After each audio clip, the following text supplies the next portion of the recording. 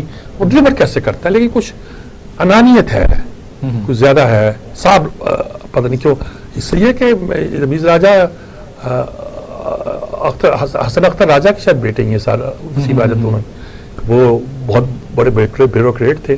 تو میرا خیال بیوروکریٹ. آپ کو کیا لگتا ہے کہ کوئی یہ انائیت جیسا کہ آپ نے لفظ استعمال کیا اس چکر میں ہم کوئی پلیئر تو نہیں گنوا دیں گے, کوئی سیاست تو نہیں آڑے آ جائے گی؟ ابھی تو سمجھ نہیں آ رہی کہ لوگوں کو اعتراض ہے ٹیم کیسے بنائی, لوگوں کو اعتراض ہے کہ آپ لے آئے ہیں باہر کے کوچز بھی لے آئے ہیں, فیصلے آپ نے پہلے کیے ہوئے تھے, کیوں کیے ہوئے تھے؟ آپ کا مخصوص ایجنڈا ہے, مخصوص ذہن ہے, مخصوص آپ لوگوں کو رکھنا چاہتے ہیں. ساری ٹیم بدل دی ہے آپ نے, ہر بندہ اوپر سے لے آئے ہیں, کچھ اور بندوں کو پسندیدہ لائے ہیں.